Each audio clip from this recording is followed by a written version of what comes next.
Hello, bachcho. Let's read the question. The question says, read the extracts given below and answer the questions that follow each. Let's read the extract now. From the very beginning, I was quite determined that if I choose a path, a correct and a rational path, the others around me had to change, not me. ये extract में ये बोला जा रहा है कि शुरुआत से मैंने एक ही निर्णय लिया था, एक ही दृढ़ संकल्प लिया था कि अगर मैं कोई भी रास्ता चुनती हूँ, है ना, कोई भी विचारशील रास्ता चुनती हूँ, तो मैं खुद को नहीं बदलने वाली, मेरे आसपास के जो लोग होंगे वो मेरे लिए खुद को बदलेंगे। इस एक्सट्रैक्ट से जुड़े कोई भी क्वेश्चन को आंसर करते वक्त हम क्या की पॉइंट्स ध्यान में रखेंगे? सबसे पहला बात, संतोष जो है वॉज नॉट ऑलवेज कंटेंट, वो कभी भी संतुष्ट नहीं थी। जिस जगह में वो रहती थी वहाँ पे जो रीति रिवाज चलते थे, जिस ढंग से लाइफ को जिया जाता था, उन चीज़ों से संतोष कभी भी संतुष्ट या फिर खुश नहीं थी। दूसरी बात, she begin living on her own terms from the starting, वो शुरुआत से ही अपने टर्म्स पे लाइफ को जीती आई थी, अपने रूल्स पे। तीसरी बात, संतोष प्रेफर्ड वेयरिंग शॉर्ट्स, वो सलवार कमीज नहीं, वो शॉर्ट्स पहना करती थी।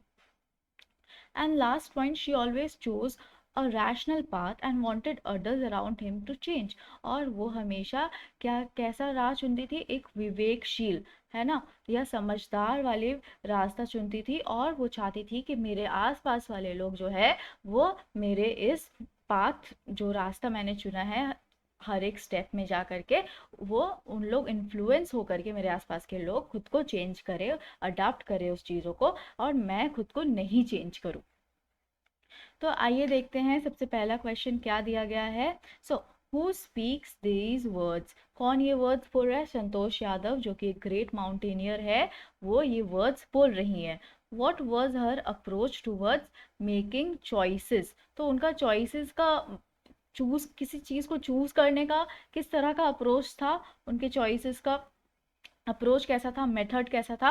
उनका जो अप्रोच था ना, उनका जो मेथड था ना, तो वो ऐसा कुछ था कि वो हमेशा ऐसे चीज़ों को चुनती थी जो हर समय सही होता था उनके लिए। दूसरी बात, वो हमेशा विवेकशील रास्ता चुनती थी, समझदार वाला पथ चुनती थी, क्योंकि लिए उन्हें ऐसा बिलीव होता था। वाई, देखिए यहाँ पे लिखा गया है वाई, क्यों? तो क्योंकि लिए उन्हें ये बिलीव था कि अगर वो चुनती है सही और रैशनल पाथ, तो जो उनके आसपास के लोग हैं ना, उन्हें खुद को चेंज करना पड़ेगा ताकि वो अलाइन कर सके उनके चॉइसेस से, और वो खुद को नहीं चेंज करेंगी। Let's frame the answer now. Santosh Yadav, the great mountaineer, speaks these words. Her approach was to always choose the correct and a rational path, because she believed that if she chose a correct and rational path, others would have to change and align themselves to her choices. दूसरा question क्या है? What light do these words throw on the speaker. ये speaker के बारे में ये जो extract है, ये जो लाइन्स है, ये क्या बता रहा है? तो ये जो वर्ड्स है, स्पीकर जो है संतोष यादव, उनके बारे में ये बता रहा है कि वो बचपन से ही ऐसा विश करती थी कि ये जो ट्रेडिशंस चले आ रहा है, रीति रिवाज चले आ रहा है ना, वो इन सबको बदल देंगी, बस अच्छे कॉज के लिए, अच्छी चीज़ों के लिए, है ना। और इन चीज़ों को, ये जो रीति रिवाज जो चले आ रहा है पुराने ज़माने का, वो इन चीज़ों को एक्सेप्ट नहीं करेंगी। These words show that the speaker, Santosh Yadav, from her childhood wished to change the tradition for the sake of the right cause rather than to accept it. I hope you understood it well. Thank you. Best of luck.